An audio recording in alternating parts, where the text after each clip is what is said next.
This video has one very specific purpose. It is designed to be the beginning of the end of your suffering.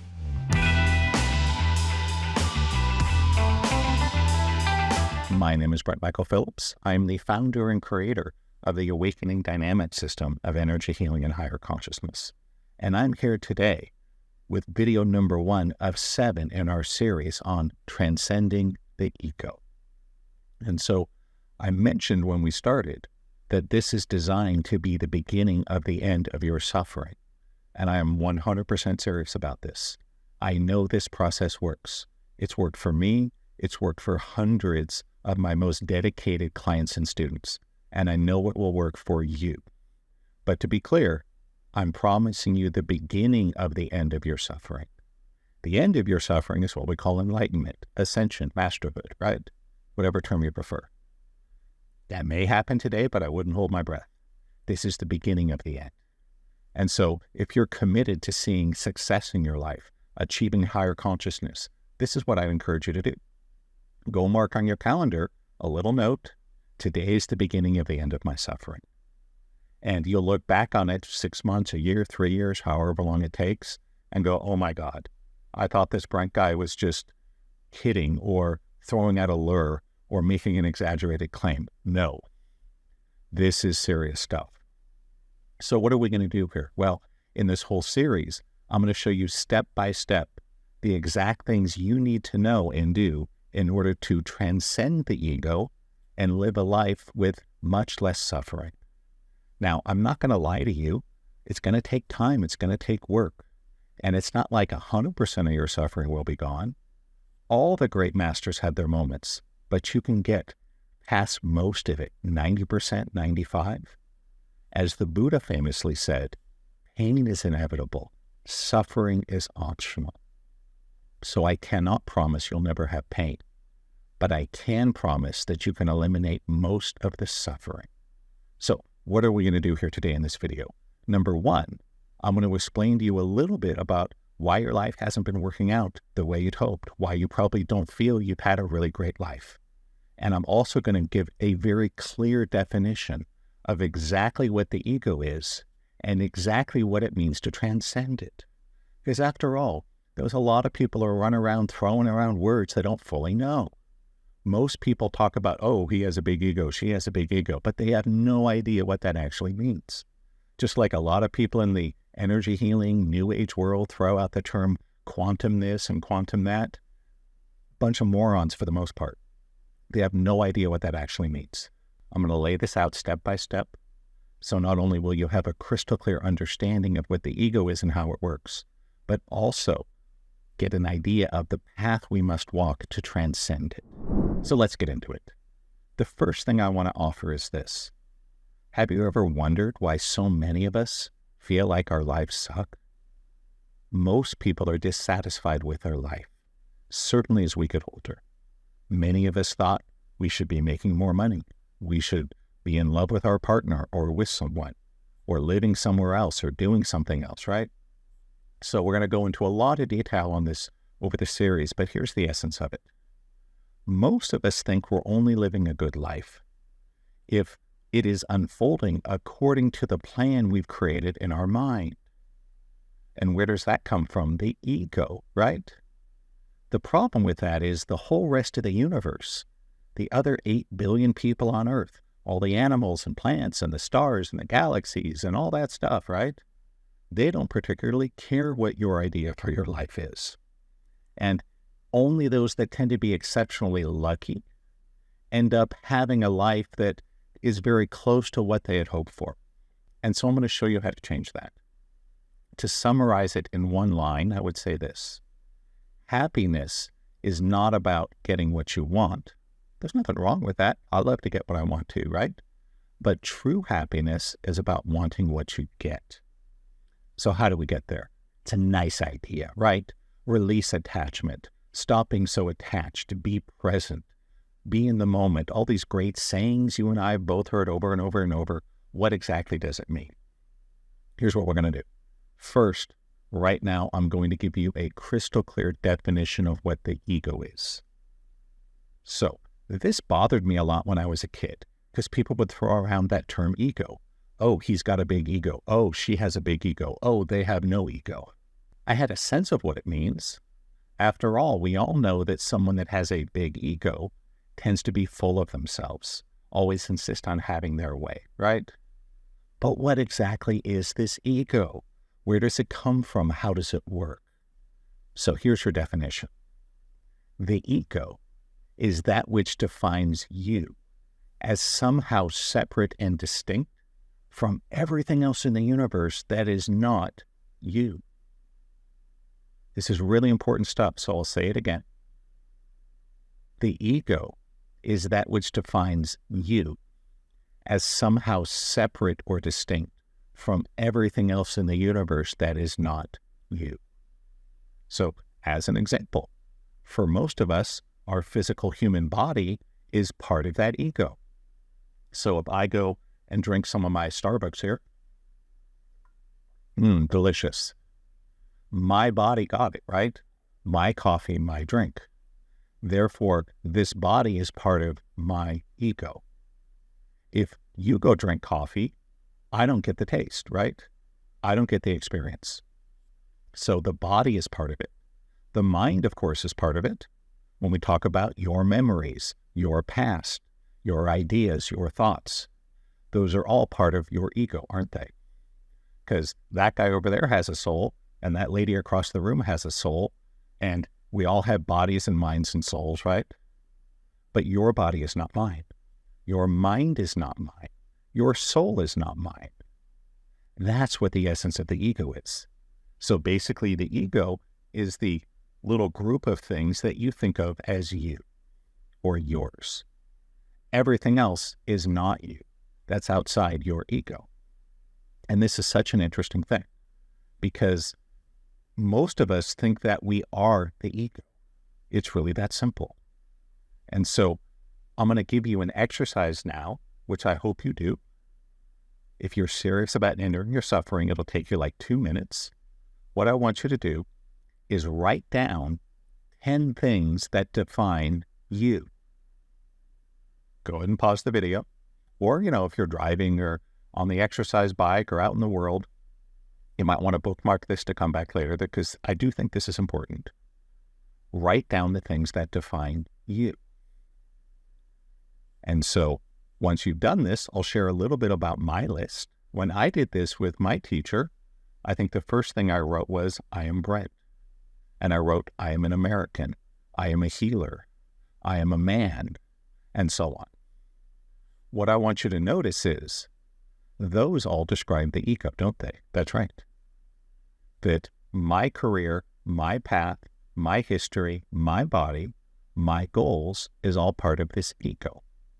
But here's the really interesting thing. We talk about my ego, right? Her ego, his ego. But we all think we are the ego. How does that work? This is why there's a contradiction.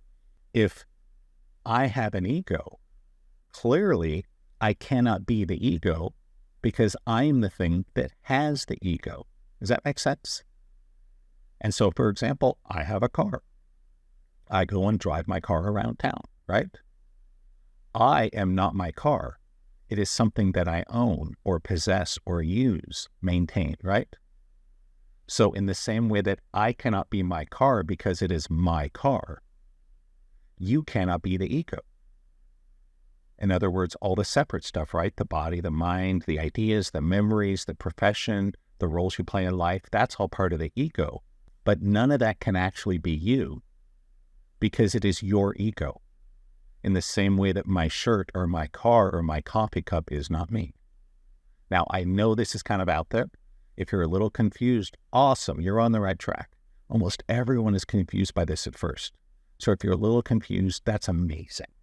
And just know, it will get clear. Watch this video as many times as you need until it's crystal clear in your mind. What actually is you is a little beyond the scope of this video, but I'll put it into words as succinctly as I can here. What you actually are is the observing, the experiencing of the ego having its life. That's the real you. Now, it would take way too long to put this whole process onto YouTube. It takes about 4 or 5 hours to do the full awakening. If you're interested in going a lot deeper into this process, check out the links in the description. I got my programs 30 Days to Awakening and End of Suffering that are designed to do exactly that. And while you're down there, make sure you hit like, make sure you hit subscribe. Thank you. YouTube needs to know that this is cool stuff. Awesome. So now that we've clearly defined the ego, it's basically the set of ideas that define you and separate it from everything that is not you. Correct? Next, I want to clearly define the word transcend. Another great word, but a lot of New Agers and people in self-improvement throw it around and have no idea what it means. And so, to transcend does not mean to win or destroy or subjugate. No. Those are different things. That's winning, destroying, subjugating. To transcend means to move beyond, to move to the next level. It's almost like a graduation. And so when we transcend the ego, that does not mean dying. I mean, I suppose that might be part of it. It does not mean giving away your possessions or living on a mountaintop or any of that. It simply means that you are no longer letting the ego run your life. And that's really important. There's an old saying in the world of non-duality, or also called Advaita Vedanta, or Jnana Yoga, the yoga of wisdom, that goes something like this. The ego is a wonderful servant, but a terrible master. And so that's really awesome stuff, isn't it? The ego is a wonderful servant, but a terrible master. And the short version of why so many of us suffer so much and are often miserable in our lives is simple. You're letting the ego run the show. You think you are the ego. In other words, you think you're a body or a mind or a personality or a profession or a nationality, a man, a woman, a human, something like that, right? Those are all parts of the ego. And when you let the ego run your life, essentially what you're saying is, I think I always know best about what's best for me in my life and the world around me. I'll just caution you, almost everyone thinks that, but almost everyone is wrong. And so when we transcend the ego, what does that mean? It's simple. The ego is still there. You'll still have your mind and your body and your profession and your identity and your memories. None of that's going to change. But you will no longer be controlled by old beliefs and programs in the subconscious, striving just to achieve the goals of the ego. In other words, we're taking the ego out of the driver's seat and putting a higher power in charge.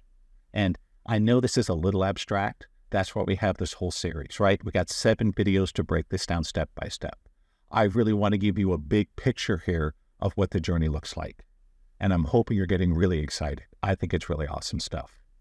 And so to finish up here, just to reiterate, the goal of this series is to help you transcend the ego. The ego is defined as that which is you.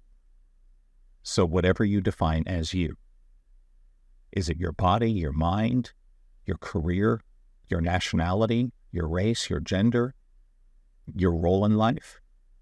That's the ego. And there's nothing wrong with any of that. It's all part of the universe. It's all made of love. We're all one.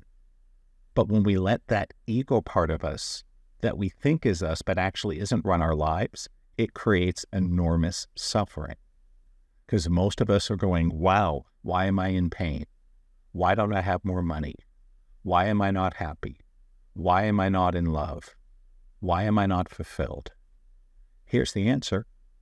You were trained to live ass backwards. It's not your fault. Imagine that you're a great hockey player and you show up to play hockey, but the arena is set up for basketball. So you run out in your skates with your hockey stick for the tip-off. And they tip off the ball, and you hit it with your stick, and you slam into one of the other players and knock them out of bounds. Well, in hockey, those are perfectly legitimate moves. But in basketball, they're fouls that will get you immediately ejected. In other words, if you show up and someone changed the rules of the game, you're going to do terribly. And it's not your fault. That's what I want you to hear. You were trained to think that you are your ego, and that the only way you have a good life is by making the world go according to the way your ego wants it to be. That's what's at the root of your suffering for all of us. And so if you're serious about transcending it, you can do this. Everybody can. But we have to be willing to be humble. We have to be willing to let go of the things we think we know. And if you can do that, you are golden. Guaranteed that you can eliminate the vast majority of suffering from your life. Pretty exciting proposition. I think so. So I hope you really enjoyed this. If you have any comments or questions for me, make sure you put them in the box. It is my goal to personally answer every comment in all of my videos. So we'll be back soon with video number 2 in this series, where we're going to go into a lot more detail of how we model our life in our head and give you training on how to fix all this nonsense that you've learned from your parents and the government and the media, because it's all leading you to have a freaking horrible life. So stay tuned. I am Brent Michael Phillips, signing off for now.